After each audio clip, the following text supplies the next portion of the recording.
ఇర్మీయా గ్రంథం 29వ అధ్యాయము 11వ వాక్యం. చెరలో ఉన్న ప్రజలతో దేవుడు ప్రవక్త అయిన ఇర్మీయా ద్వారా మాట్లాడుతున్నాడు. ఆయన మాట్లాడుతున్న మాట ఏమిటనంటే, నేను మిమ్మును గూర్చి ఉద్దేశించిన సంగతులు నేను ఎరుగుదును, రాబో కాలమందు మీకు నిరీక్షణ కలుగునట్లుగా అవి సమాధానకరమైన ఉద్దేశములే గాని హానికరమైనవి కావు. ఇదే యెహోవా వాక్కు. మీరు చెరలోకి వెళ్ళారు. ఎందుకు చెరలోకి వెళ్ళారు? ఇశ్రాయేలీలు, యూదులు ఎందుకు చెరలోకి వెళ్ళారు? బబులోను రాజు ఎందుకు దేవుని దేశం మీద దండయాత్ర చేసి జయించి ఇక్కడున్న ప్రజల్ని ఆ దేశానికి లాక్కొని వెళ్ళిపోయాడు, బానిసలుగా చేసుకొని వెళ్ళిపోయాడు? ఎందుకు ఇంత హింస, ఈ భయంకరమైన పర్సిక్యూషన్ వీళ్ళకి వచ్చింది అని అంటే, ఇర్మీయా గ్రంథం 2వ అధ్యాయము 13వ వాక్యాన్ని ఒకసారి మీరు చెప్పండి. ఇర్మీయా గ్రంథం 2వ అధ్యాయం 13వ వాక్యం.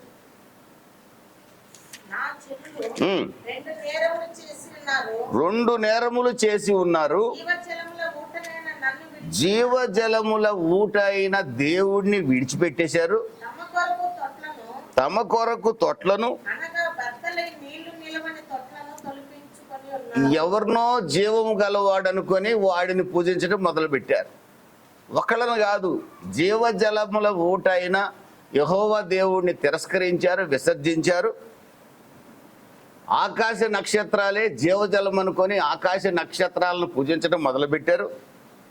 బయలుదేవుళ్ళని, దేవతల్ని పూజించడం మొదలుపెట్టారు. రకరకాల ఆకారాలని పూజించడం మొదలుపెట్టారు. ఆత్మదేవుడైన జీవము గల దేవుడిని సంపూర్ణంగా విసర్జించారు. జీవము గల దేవుడు పరిశుద్ధుడు, నేను పరిశుద్ధుడిని కనుక మీరు పరిశుద్ధులుగా ఉండండి. లేవియా కాండం 19వ అధ్యాయం 1వ వాక్యం. నేను పరిశుద్ధుడిని, మీరు పరిశుద్ధులుగా ఉండండి అని జీవము గల దేవుడు సెలవిచ్చాడు.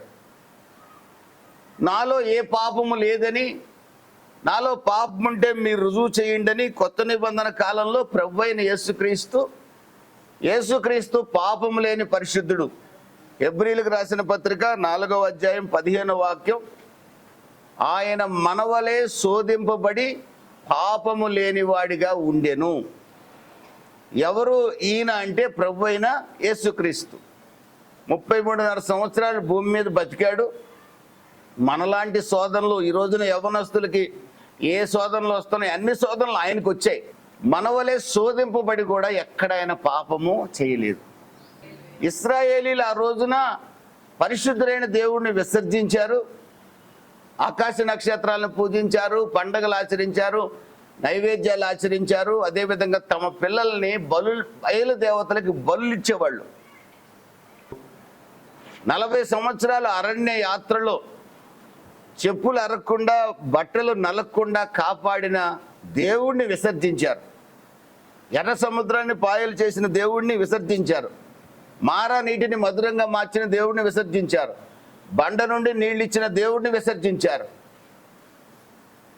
ఈ రోజున ప్రభువైన యేసుక్రీస్తుని నమ్ముకున్న మనం ఆయనకి ఇష్టమైన మార్గంలో సాగుతున్నామా, ఆయన నామంలో బాప్తిసం పొందామని చెప్పి మరలా లోకపు కార్యక్రమాలు ఇశ్రాయేలీలు చేసినట్లుగా చేస్తున్నామా అనేది ఈ మాటలు వింటున్నా మనం ప్రశ్నించుకోవాల్సిన అవసరం ఉంది. వారు అన్ని అద్భుతాలు చూశారు. జీవజలముల ఊటైన ఆయన్ని విసర్జించారు. జీవజలము కాని దానికి నమస్కారం చేశారు, ఆరాధన చేయడం మొదలుపెట్టారు. 17వ వాక్యం, ఇర్మీయా గ్రంథం 2వ అధ్యాయం 17వ వాక్యం. ఇర్మీయా 2:17. నేను పాపినని ఒప్పుకొని ప్రభువైన యేసుక్రీస్తు దగ్గరికి వచ్చి బాప్తిసం కూడా పొంది ఆదివారం సంఘానికి వచ్చే మీరు, నేను బాధ, శ్రమ ఇశ్రాయేలీలకు కారణం ఎందుకు వచ్చిందని ఇర్మీయా భక్తుల ద్వారా ప్రభు మాట్లాడుతున్నాడంటే, మీరు ఈ చెరలోకి పోవడానికి కారణం ఏంటో తెలుసా? నేను మార్గంలో నడిపిస్తుంటే మీరు నన్ను విసర్జించారు. నువ్వు ఎవడు అన్నారు, ఆయన ఎవడో మాకు తెలియదు అన్నారు. మన్నా కురిపించిన వాడెవడో నాకు తెలియదు అన్నారు. ధర్మశాస్త్రం ఇచ్చిన వాడెవడో మాకు తెలియదు అన్నారు. యొర్దానును ఏకరాశిగా కూర్చుని వాడెవడో మాకు తెలియదు అన్నారు. అవలీలగా నన్ను విసర్జించాడు. ఒక అన్యుడైన తన విగ్రహాన్ని విసర్జిస్తాడా? తాను ఆరాధించే దేవుణ్ణి ఒక అన్యుడు విసర్జిస్తాడా?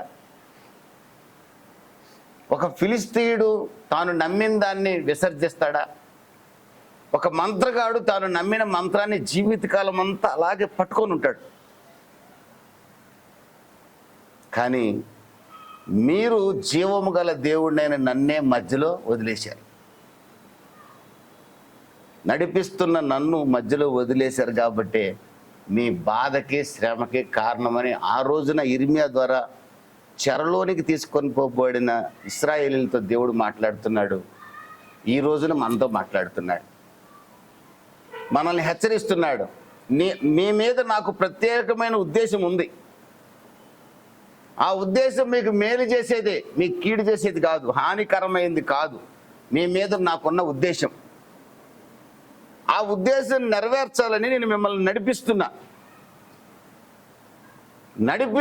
నన్ను మీరు ఏ కారణం చేతనైనా విసర్జిస్తే నేను మిమ్మల్ని నడిపించలేను. అది మీకు బాధకి శ్రమకి కారణమవుతుందని ప్రభు హెచ్చరిస్తున్నాడు. ఇప్పుడు మనం ఏం చేయాలా?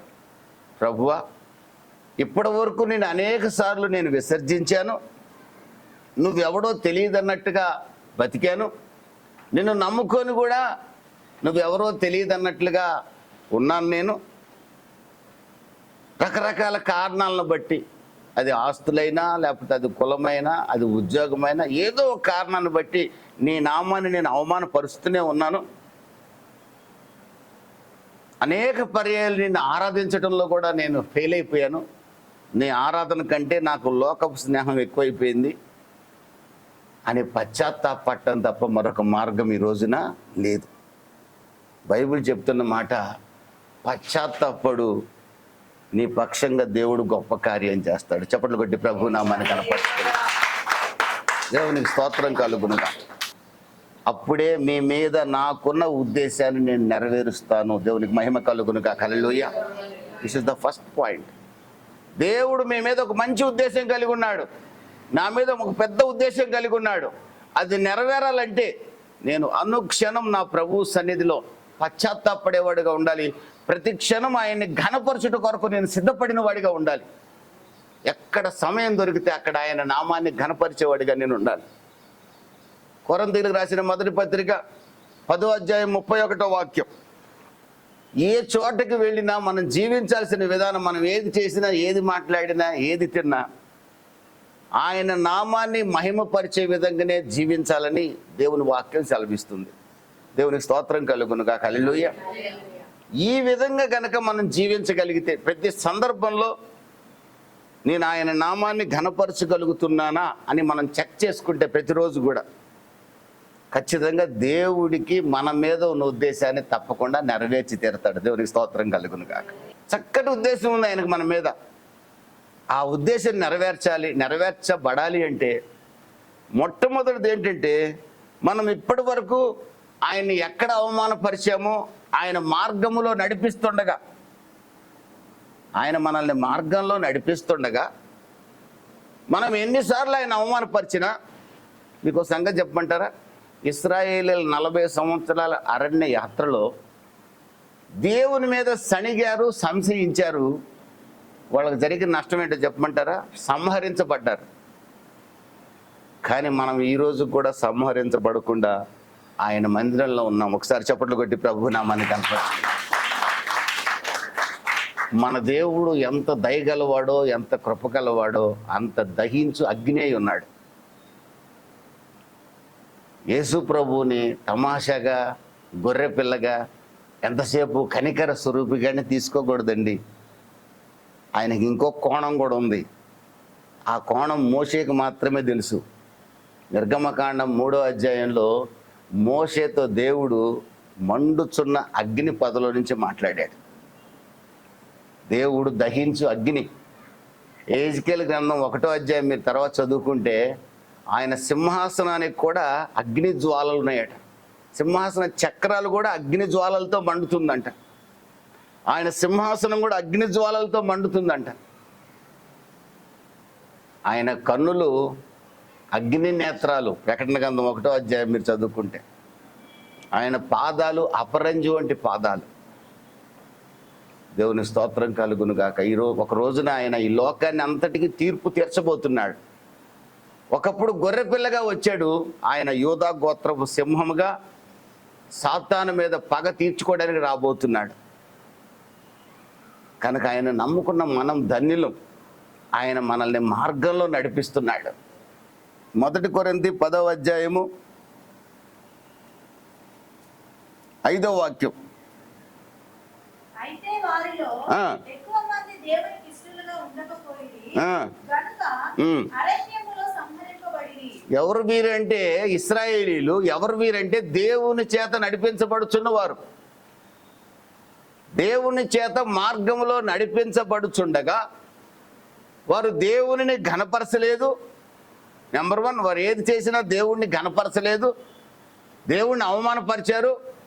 రెండవది, తప్పు చేశామని తెలిసి కూడా పశ్చాత్తాపడలేదు. దేవుడు వారిని ఐగుప్తు నుండి బయటికి తీసుకొచ్చేటప్పుడు దేవుని యొక్క ఉద్దేశం ఏంటో తెలుసా? వీళ్ళలో ఎవ్వరూ చనిపోకుండా అందరినీ వాగ్దాన దేశంలో ప్రవేశపెట్టాలని దేవుని ఉద్దేశం. అందరినీ పాలు తేనెలు ప్రవహించే దేశంలో ప్రవేశపెట్టాలనేది దేవుని ఉద్దేశం.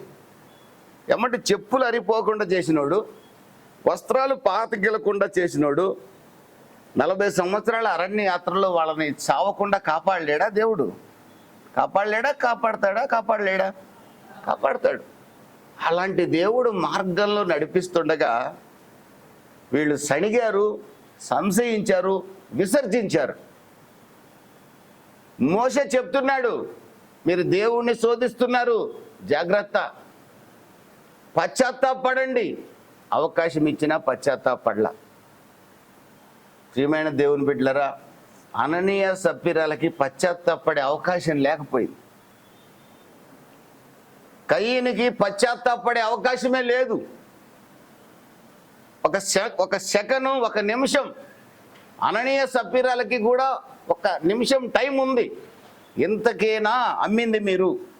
ఇంతకేనా అన్నప్పుడు ఇంతకు కాదు, అంతకు అమ్మాం, ఇంత దాచిపెట్టుకున్నాం, ఇంత తెస్తున్నాం అంటే ఏం జరిగేది కాదు. వాళ్ళకి నష్టమే జరిగేది కాదు. భార్య వచ్చింది, బుద్ధి లేని భార్య. ఇంతకేనా? ఇద్దరు కూడబలుక్కున్నారు కదా భార్యాభర్తలు. ఏక మనసు అంటే అక్కడ ఉందా ఏక మనసు? ఇక్కడ కాదు, చర్చిలో కాదు ఏక మనసు. అబద్ధం చెప్పే కాడ మాత్రం భార్యాభర్తలకు ఏక మనసు ఉంటుంది. వాళ్ళిద్దరు ఏక మనసు కలిగి ఉన్నారు. ఆమెను అడిగాడు, ఆమె కూడా అదే సమాధానం చెప్పింది. ఆమెకి రిపెంట్ అయ్యే అవకాశం ఉంది, ఆయనకి రిపెంట్ అయ్యే అవకాశం ఉంది. కయీనుతో దేవుడు అంటున్నాడు, ఆదికాండం 4వ అధ్యాయంలో కయీనుతో అంటున్నాడు, నువ్వు సత్క్రియ చేసిన ఎడలు నువ్వు తల ఎత్తుకొనవా? ఎందుకు తల దించుకుంటున్నావు? నీ తమ్ముడు ఎక్కడా? నీ తమ్ముడు ఎక్కడా అని అడిగాడు. ఎందుకు తల దించుకున్నావు అని అడిగాడు. సత్క్రియ చేస్తే ఎందుకు తల దించుకోవాలి? నేను యాక్సెప్ట్ చేయలేదని నువ్వు ఎందుకు కంగారు పడతావు? దీన్ని అర్థం చేసుకొని శ్రేష్టమైంది మరలా తేవచ్చు కదా అన్నట్టుగా దేవుడు మాట్లాడాడు. నీ తమ్ముడు ఎక్కడా అని అడిగాడు. వాడికి నేను కావలి వాడనా అని ఆవేశంగా ఎదిరించి సమాధానం ఇచ్చాడు. పశ్చాత్తాపడే అవకాశం ఇచ్చాడు, కానీ దాన్ని ఉపయోగించుకోలేకపోయాడు. ఈ రోజున ఈ ఆరాధనలో మనకి దేవుడు అవకాశం ఇస్తున్నాడు. నాకు ఇస్తున్నాడు అవకాశం. మీ సంగతి నాకు తెలియదు, కానీ నాకు అవకాశం ఇస్తున్నాడు.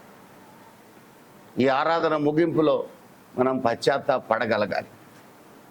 మన మాటలు, మన ప్రవర్తన, మన నడక, మన పద్ధతి, మన జీవితం, మన కుటుంబం, మన ఉద్యోగం, మన వ్యాపారం, మన స్నేహం ద్వారా ఆయన నామాన్ని ఎన్నిసార్లు అవమానపరిచామో,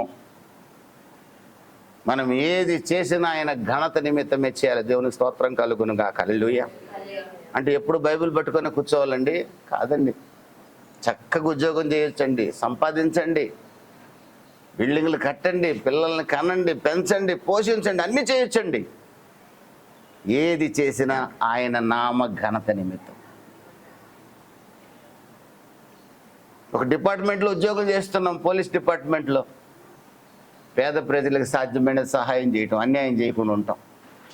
ఒక మెడికల్లో పనిచేస్తున్నాం, దీన బిడ్డలు వస్తారు, అన్యులు వస్తారు, మహమ్మదీలు వస్తారు, హిందువులు వస్తారు, ఎంతోమంది వస్తారు. వారికి ఆప్యాయతతో సహాయం చేయటం. దేవుణ్ణి వాళ్ళు ఎక్కడో చూడరండి. బైబిల్ ఇచ్చి సువార్త చెప్పినంత మాత్రాన్ని ఎవడు మారడండి. మన జీవితం ద్వారా ప్రభువు మారుస్తాడు. దేవుని స్తోత్రం కదా. మెడికల్ డిపార్ట్మెంట్కి అవకాశం ఎక్కువ అండి. నాకు చాలా ఇష్టం. ఆ మణిపూర్ కానీ నాగాల్యాండ్ కానీ నేను మారు మనసు పొందిన లేమెన్స్ ఎవాంజలికల్ ఫెలోషిప్ సేవకులు, డాక్టర్లు ఎంతోమంది ఎంబీబీఎస్ అయిన వెంటనే సేవకు వచ్చేసి అక్కడ పోయి చిన్న క్లినిక్ ఓపెన్ చేసుకొని అక్కడ ట్రీట్మెంట్ చేసుకుంటా వాళ్ళ ప్రేమ ఆప్యాయతల ద్వారా సువార్త ప్రకటించి ఎంతోమందిని రక్షణలోకి నడిపించారు. ఈ రోజున మెడికల్ డిపార్ట్మెంట్లో ఉన్న క్రైస్తవులు చూడాలంటే నాకే భయం వేస్తుంది. ముఖం చూస్తానే రౌద్రంగా, సింహం కంటే ఘోరంగా పెట్టేసి ఉంటారు కొంతమంది. నేను చూస్తుంటాను. ఆ గవర్నమెంట్ హాస్పిటల్ దగ్గరకు ఒకసారి వెళ్ళా, ఓయమ్మ మళ్ళీ రాకూడదు వీళ్ళ దగ్గరకు అనుకున్నా. నేను మాటలో మెత్తదనం ఉండదు. అదేమంటే క్రైస్తవుల దగ్గర రానిస్తే వీళ్ళు నెత్తి మీదకి ఎక్కుతారనే ఫీలింగు. అలాగే ఏదైనా ఆఫీసులో ఉద్యోగం చేసినా, ఎవరు వచ్చినా, నాట్ ఓన్లీ క్రిస్టియన్స్, జీవితం ద్వారా ప్రభువు మాట్లాడాలి. ఇర్మియా గ్రంథం 29వ అధ్యాయము 12వ వాక్యం, మీరు నాకు మొర్రపెట్టుదురేని, మీరు నాకు ప్రార్థన చేయుచు ఒత్తురేని, నేను మీ మనవి ఆలకింతును. మీరు నన్ను వెతికిన ఎడల, పూర్ణ మనసుతో నన్ను గూర్చి విచారణ చేయని ఎడల మీరు నన్ను కనుగొందురు, నన్ను నేను మీకు కనపరుచుకుందును. ఇదే యెహోవా వాక్కు. నేను మిమ్మల్ని చెరలో నుండి రప్పించెదను. నేను మిమ్మల్ని చెరబట్టి ఏ జనుల్లోకి, ఏ స్థలములోనికి మిమ్మల్ని తోలివేసితునో ఆ జనుల్లో నుండి, ఆ స్థలములో నుండి మిమ్మును సమకూర్చుదును. మీరు లోకమునకు ఉప్పై ఉన్నారు. లోకమునకు ఉప్పై ఉన్నారు. ఉప్పు ఏం చేస్తుంది? రుచి కలిగిస్తుంది. ఉప్పు ఏం చేస్తుంది? నిల్వ చేయగలుగుతుంది. ఒక పదార్థాన్ని నిల్వ చేయడానికి ఉప్పు వాడతారు, ఒక పదార్థానికి రుచి కొరకు ఉప్పు వాడతారు. కనుక మీ మాట కూడా ఉప్పు వేసినట్లుగా కృపాసహితమైనదిగా ఉండాలి. దేవునికి స్తోత్రం కలుగునుగాక. హల్లెలూయా. కృపాసహితమైన మాట మన నోట రావాలి. ప్రియమైన దేవుని బిడ్డలారా, దేవుని యొక్క ఉద్దేశం మన పక్షంగా నెరవేర్చబడాలి అంటే పశ్చాత్తాపడే, ఆయన మార్గంలో నడిపించుచుండగా మార్గము నుండి తొలగిపోయే స్థితి మన జీవితంలో ఉంటే వెంటనే పశ్చాత్తాపడి తిరిగి మార్గంలోకి రావాలి. పేతురు మార్గంలోకి ఒకసారి వచ్చాడు, అబద్ధం ఆడినప్పుడు, యేసుప్రభువు ఎవరో నాకు తెలియదని అబద్ధం ఆడినప్పుడు పశ్చాత్తాపడి మరలా మార్గంలోకి వచ్చాడు. మరలా యోహాను సువార్త 20వ అధ్యాయంలోకి వచ్చినప్పుడు 20-21 అధ్యాయాల్లోకి మనం వెళ్తే, యోహాను సువార్తలోకి వెళ్తే మరలా శిష్యుల్ని శిష్యులు 5 శిష్యుల్ని తనతో పాటుగా వాళ్ళను కూడా పోగు చేసుకొని, యేసుప్రభువే చనిపోయాడురా, ఇక మనకెందుకు ఈ సువార్త లేదు, శుభవార్త లేదు అని చెప్పి వలలు భుజం మీద వేసుకొని భయంతో వలలు వేసుకొని చేపలను పట్టుకోవడానికి వెళ్ళిపోయారు సముద్రంలోనికి. మరి రెండవసారి మార్గం తప్పాడు. మరలా ప్రభు అయిన యేసుక్రీస్తు అతన్ని దర్శించి తిరిగి మార్గంలోనికి తీసుకొచ్చి, నా గొర్రెల్ని మేపము, నా గొర్రె పిల్లల్ని కాయుము అన్నాడు. దేవునికి స్తోత్రం కలుగునుగాక. హల్లెలూయా. పేతురికి 2 times అవకాశం ఇచ్చాడు. నాకు చాలాసార్లు అవకాశం ఇచ్చాడు. మీకు ఎన్నిసార్లు అవకాశం ఇచ్చాడో నాకు తెలియదు, మీకే తెలియాలి. ఈరోజు కూడా ఒక అవకాశం ఇస్తున్నాడు మనకి. పేతురు పశ్చాత్తాపడ్డాడు 2 times. దేవుని మార్గంలోకి వచ్చాడు, పరిశుద్ధాత్మతో నింపబడ్డాడు, అన్య భాషలు మాట్లాడాడు, ప్రసంగం చేస్తే 3000 మంది రక్షణ పొందారు. పేతురు నడుస్తుంటే అనేకులు స్వస్థపరచబడ్డారు. దేవుని కంటే కూడా మనుషుని మాట మేము వినం, మా ప్రభు అయిన యేసుక్రీస్తు కొరకు మేము చావటానికి కూడా సిద్ధంగా ఉన్నాము అన్నాడు. కొర్నేలి ఇంటికి వెళ్ళాడు, అన్యుడి ఇంటికి వెళ్ళాడు. అన్యులు అంటరాని వారు అనుకున్నాడు అతను. దేవుడు మాట్లాడాడు, అంటరాని వాళ్ళు ఎవరు లేరని దేవుడు మాటకు లోబడ్డాడు. అపోస్తలుల కార్యాలు 10వ అధ్యాయంలో అన్యజనుడైన కొర్నేలి ఇంటికి వెళ్ళాడు, ప్రసంగం చేశాడు. కొర్నేలి ఇంటి వారందరూ రక్షణ పొందారు. పేతురు చివరికి ప్రభువైన యేసుక్రీస్తు కొరకు తలకిందులుగా సిలువేయబడి ప్రభువైన యేసుక్రీస్తుకు సాక్షిగా చనిపోయాడు. దేవునికి స్తోత్రం కలుగునుగాక. హల్లెలూయా. ఆయన జీవితంలో ప్రభువుని కనపరిచాడు, ఆయన మరణంలో కూడా ప్రభువుని కనపరిచాడు. క్రీస్తు 1000 ఏళ్ల పాలనలో మనం ఉండాలన్నా, క్రీస్తు మేఘాల మీదకి వచ్చినప్పుడు మనం ఎత్తబడాలన్నా, ఆయన రమ్ము అని పిలిచినప్పుడు ఈ దీన శరీరం బ్రతుకుంటే మహిమ శరీరం ధరించుకోవాలి. సమాధుల్లో ఉంటే సమాధుల్లో ఉన్నవారు వాళ్ళు లేవాలి, ప్రభు దగ్గరికి మొదట వెళ్తారు, ఆ తర్వాత బ్రతుకున్న మనం వెళ్తాం. అందరము యేసుక్రీస్తుతో కలిసి ఉంటాం. 7 సంవత్సరాలు మేఘాల మీదనే, 7 సంవత్సరాలు, ఆ సమయంలో 7 సంవత్సరాలు భూమి మీద భయంకరమైన శ్రమల కాలం అంటారు. క్రీస్తు విరోధి ప్రపంచానికి అంతటికి నాయకుడై పరిపాలిస్తాడు. అప్పుడు ఏ దేశానికి ప్రధానమంత్రులు, రాష్ట్రపతులు వీళ్ళు ఎవరు ఉండరు. మొత్తం ప్రపంచమంతా ఒక్కడి నాయకత్వంలోనే ఉంటుంది. వాడు కూడా యెరూషలేమును రాజధానిగా చేసుకునే పరిపాలిస్తాడు. వాడు ఎలా పరిపాలిస్తాడంటే, ఇప్పుడు టెక్నాలజీ మీకు తెలియంది ఏం కాదు. వాడు అక్కడుండి ఆర్డర్ పాస్ చేస్తే ప్రపంచమంతా వెళ్ళిపోద్ది ఇప్పుడున్న టెక్నాలజీతో. ఇప్పుడు అటువంటి టెక్నాలజీ 5G, 6G, 10G ఎన్ని జీలు వస్తాయి అప్పటికి. ఇంకా ప్రపంచాన్ని అంతా ఎక్కడున్నా చూడగలడు వాడు. యెరూషలేము దేవాలయంలో వాడి విగ్రహాన్ని పెట్టి ఆరాధించమంటాడు, యూదులకి హింస పెడతాడు.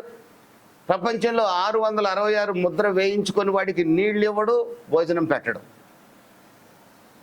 యేసుక్రీస్తుని అప్పుడు కూడా కొంతమంది నమ్ముకుంటారు, వాళ్ళని చంపేస్తాడు. ఇప్పుడు ప్రభు అయిన యేసుక్రీస్తులో నమ్మకంగా ఉండే మనం ప్రభు మేఘాల మీదకి వచ్చినప్పుడు ఆయన సన్నిధికి వెళ్తాం. ఆ శ్రమల కాలంలో మనం ఉండము. దేవునికి స్తోత్రం కలుగునుగాక. హల్లెలూయా. ఆ 1000 ఏళ్ల పరిపాలనలో ఆయనతో కూడా మనం రాజ్యం చేస్తాము. ప్రియమైన దేవుని బిడ్డలారా, ఎవరు చేయగలరు? పేతురు చేయగలిగాడు. ఆయన మార్గంలో నడిపించుండగా మనం ఏ విషయంలో యెహోవాను విసర్జించి ఉంటే, ఇశ్రాయేలును విసర్జించినట్లుగా పశ్చాత్తాపడగలిగితే తిరిగి ఆయన మార్గంలోకి ఆయన మనల్ని తీసుకుంటాడు. దేవునికి స్తోత్రం కలుగునుగాక. హల్లెలూయా. అంత మాత్రమే కాకుండా మన మాట ఉప్పు వేసినట్లుగా కృపాసహితమైన మాటగా, కృపాసహితమైన మాటగా మనం ఉన్నప్పుడు, మన మాట ద్వారా ఆయన నామానికి ఘనత తెచ్చేవారిగా మనం ఉన్నప్పుడు, ఆయన మాట ద్వారా ఇతరులని ప్రభు వైపుకి మన మాట ద్వారా, ప్రవర్తన ద్వారా, మన జీవితం ద్వారా, మన ఉద్యోగం ద్వారా ఆకర్షించగలిగే వారిగా ఉన్నప్పుడు, లంచాలు ఇచ్చి కాదు, మళ్ళీ బాప్తిసం తీసుకుంటే డబ్బులు ఇస్తానని చెప్పేవాళ్ళు అంటే అప్పట్లో ఎప్పుడో నేను విన్నా, మరి ఎవరో నాకు తెలియదు కానీ ఉండేయంట అప్పట్లో. ఇప్పుడు ఎవడు లేండి, ఇప్పుడు డబ్బులు లాక్కునే వాళ్ళు ఉన్నారు కానీ ఇచ్చేవాడు ఎవడు లేడు. కనుక ఆ కంగారు ఏం లేదు. ఆ విధమైన బలవంతంగా మార్చుకోవడం అనేది వేస్ట్. వాడు నిలబడ్డా, వాడు నరకానికి వెళ్తాడు, వాడికి ఇచ్చినోడు కూడా నరకానికి వెళ్తాడు. చాలా తప్పు.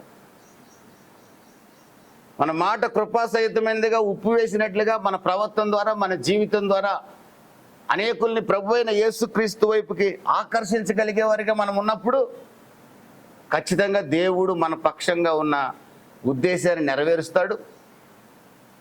నెంబర్ 3, మనం ఏది చేసినా ఆయన నామ ఘనత నిమిత్తమే చేయగలిగినప్పుడు ఖచ్చితంగా దేవుడు మన పక్షంగా ఆయనకున్న ఉద్దేశాన్ని నెరవేరుస్తాడు.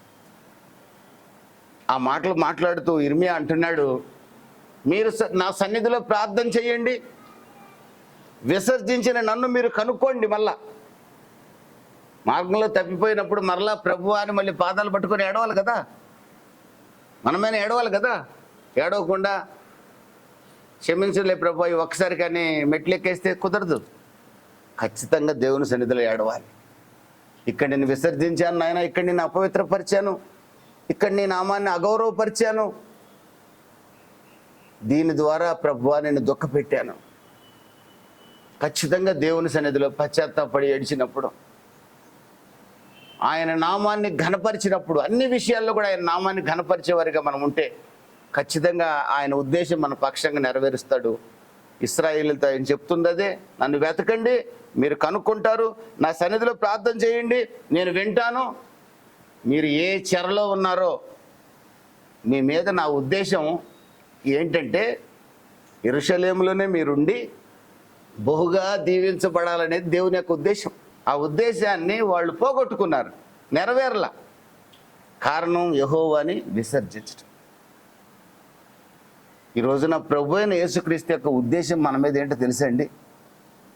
దేవుని యొక్క ఉద్దేశం మన మీద ఏంటో తెలుసా? మన మీద ఉన్న ఆయన ప్లాన్ ఏంటో తెలుసండి? 1 పేతురు 2:9 మనల్ని చీకటిలో నుండి ఆశ్చర్యకరమైన తన వెలుగులోనికి పిలిచిన దేవుని గుణాతిశయములను ప్రచురపరిచే రాజులైన యాజక సమూహముగా, పరిశుద్ధ జనముగా, దేవుని సొత్తైన ప్రజలుగా ఉన్నారు. ఈ సంఘంలో కూర్చున్న మనందరికీ 4 బాధ్యతలు ఉన్నాయి. అక్కడ మనం ఎవరు? పరిశుద్ధ జనం. మనం ఎవరు? దేవుని సొత్తు, దేవుని యొక్క గాడ్స్ ఇన్హెరిటెన్స్. మనం దేవుని యొక్క సొత్తు. మనము రాజులం, మనము యాజకులం. మనము యాజకులము, మనము రాజులము, పరిశుద్ధ జనము, దేవుని సొత్తు. చీకట్లో నుండి మనల్ని రక్షించిన యేసుక్రీస్తు యొక్క గుణాతిశయాలను ప్రచురపరచుట కొరకు దేవుడు మనకి బాధ్యత అప్పగించాడు. దేవునికి స్తోత్రం కలుగును గాక. హల్లెలూయా.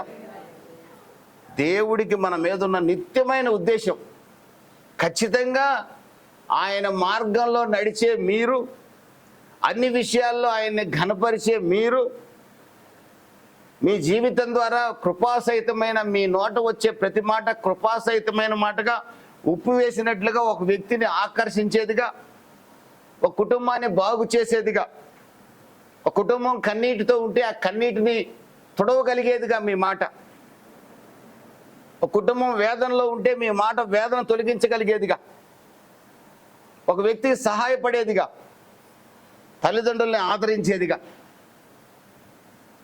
ఎవరికి ద్రోహం చేయనిదిగా మీ మాట ఉంటే, పరిశుద్ధమైన మాట మీ నోటి నుంచి వస్తే, ఆ మాట ద్వారా అలాంటి జీవితాన్ని జీవిస్తున్న మనం చీకట్లో నుండి మనల్ని ఆశ్చర్యకరమైన తన వెలుగులోనికి దేవుడు పిలిచాడు అని గుర్తించగలిగితే, 1 కొలసీలు రాసిన పత్రిక 1వ అధ్యాయం 13వ వాక్యం 12వ వాక్యం, ఆయన తన రక్తము చేత సాతాను రాజ్య సంబంధులుగా ఉన్న మనల్ని దేవుని రాజ్య సంబంధులుగా మార్చాడు. సాతాను రాజ్య సంబంధులుగా ఉన్నాం, సాతాను కౌగిల్లో ఉన్నాం, దేవుని కౌగిల్లోకి ఈ రోజున మనం వచ్చాం.